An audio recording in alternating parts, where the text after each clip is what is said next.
Hello everyone. इस video में हम हिंदी की क्षितिज का चैप्टर 12 रीड करेंगे जिसका नाम है संस्कृति और जिसके लेखक है वो है बदंत आनंद कौशल्यान। तो चलिए सबसे पहले इनका जीवन परिचय शुरू करते हैं।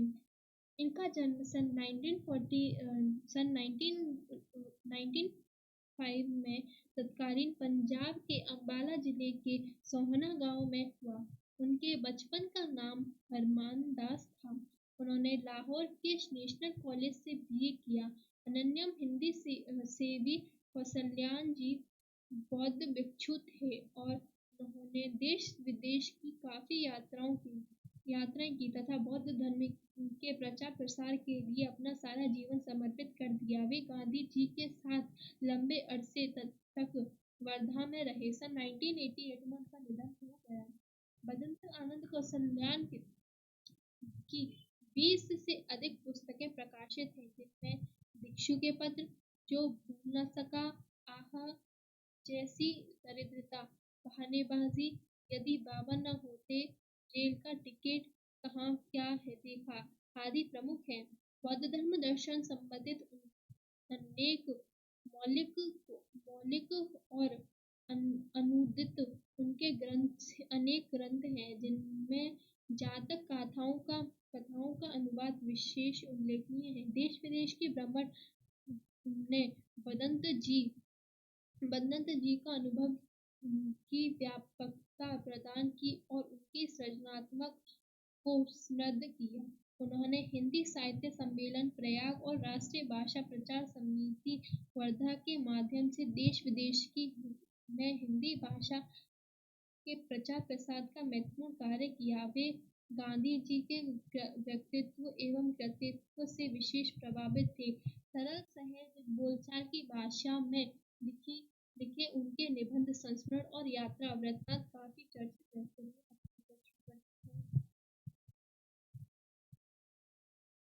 जो शब्द सबसे कम समझ में आते हैं, जिनका उपयोग होता है सबसे अधिक, ऐसे दो शब्द हैं सभ्यता और संस्कृति। इन दो शब्दों के साथ जब अनेक विशेषण लग जाते हैं, उदाहरण के लिए जैसे बौद्धिक सभ्यता और आध्यात्मिक सभ्यता, तब दोनों शब्दों का जो थोड़ा बहुत अर्थ समझ में आया रहता है वह भी गलत सलत हो जाता है।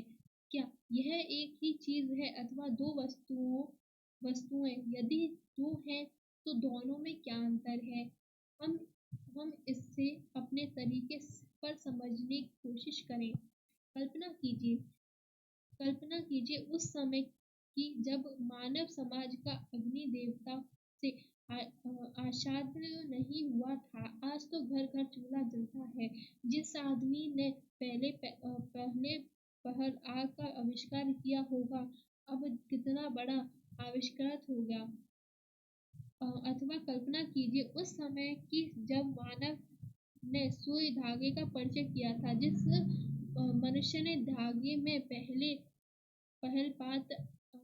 बार बात आई कि लोहे की एक टुकड़ों को घिसकर उसके सिर में छेद कर उस और छेद में धागा पिरोकर कपड़े के दो टुकड़ों को एक साथ जोड़ा जा सकता है, अब वह कितना बड़ा आविष्कार रहा होगा। इन्हीं दो उदाहरणों पर विचार कीजिए। पहले उदाहरण में एक चीज है किसी व्यक्ति विशेष की आग का आविष्कार करने की शक्ति और दूसरी चीज में आग का आविष्कार। इसी प्रकार दूसरे सुई धागे में उदाहरण में एक चीज है सुई धागा का आविष्कार कर सीखने की शक्ति और दूसरी चीज है सुई धागे का आविष्कार। जिस योग्यता, प्रवृत्ति अथवा प्रेरणा के बल पर आग का वह सुई धागे का आविष्कार हुआ, वह है व्यक्ति विशेष की संस्कृति और उन संस्कृति द्वारा जो आविष्कार हुआ, जो चीजें उसने अपने तथा दूसरों के लिए आविष्कृत की, उनका नाम है सभ्यता। जिसकी पहली चीज जितनी अधिक है वह जैसी परिष्कृत मात्रा में होगी, वह व्यक्ति उतना ही अधिक व वैसा ही परिष्कृत आविष्कृत होगा। एक संस्कृत व्यक्ति किसी नई चीज की खोज करता है, किंतु उसकी संतान को वह अपने पूर्वजों से अनायास से प्राप्ति हो जाती है। जिस व्यक्ति की दुर्बुद्धि ने अथवा अपने विवेक ने किसी भी नए तथ्य का दर्शन किया, वह व्यक्ति वास्तविक संस्कृत व्यक्ति है, और उसकी संतान जिसे अपने पूर्वजों से वह अनायास की प्राप्ति हो गई, वह अपने पूर्वजों की भांति सभ्य भले ही बन जाए, संस्कृत नहीं कहला सकता। एक आधुनिक उदाहरण लें, न्यूटन के गुरुत्वाकर्षण गुरुत्वाकर्षण के सिद्धांत का आविष्कार किया, वह संस्कृत मानव था। आज के युग का भौतिक विज्ञान का विद्यार्थी न्यूटन के गुणनखंडों से तो परिचित है ही, लेकिन उसके साथ उसे और भी अनेक बातों का ज्ञान प्राप्त है, जिनसे शायद न्यूटन अपरिचित ही रहा है। ऐसा होने पर भी हम आज के भौतिक विज्ञान के विद्यार्थी को न्यूटन की अपेक्षा अधिक सभ्य भले ही कह सके, पर न्यूटन जितना संस्कृति नहीं कह सकते। आग के आविष्कार में कदाचित पेट की ज्वाला प्रेरणा के कारण रही है। सुई धागे के आविष्कार में शायद शीतशोण से बचने तथा शरीर को सजाने की आवृत्ति का विशेष हाथ रहा। अब कल्पना कीजिए उस आदमी की जिसका पेट भरा है, जिसका तन ढका है, लेकिन जब वह खुले आकाश के नीचे सोया हुआ रात के जगमगाते तारों को देखता है, तो उसको केवल इसलिए नींद नहीं आती क्योंकि वह यह जानने के लिए परेशान है कि आखिर इस मोती भरा थाल क्या है।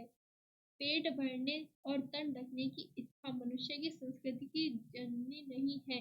पेट भरा और तन ढका होने पर भी ऐसा मानव जो वास्तव में संस्कृत है, निठल्ला नहीं बैठ सकता। हमारे सभ्यता का एक बड़ा अंश हमें ऐसे संस्कृत आदमियों से ही मिला है, जिसकी चेतना पर स्थूल भौतिक कारणों का प्रभाव प्रधान रहा है, किंतु उसका कुछ हिस्सा हमें मनीषियों से भी मिला है, जिनके तथ्य विशेष को किसी बौद्धिक प्रेरणा के वशीभूत होकर नहीं, बल्कि उनके अपने अंदर की सह संस्कृति के ही कारण प्राप्त किया। रात के तारों को देखकर न सो सकने वाला मनीषी हमारे आज के ज्ञान का ऐसा ही प्रथम पुरस्कृत था। भौतिक प्रेरणा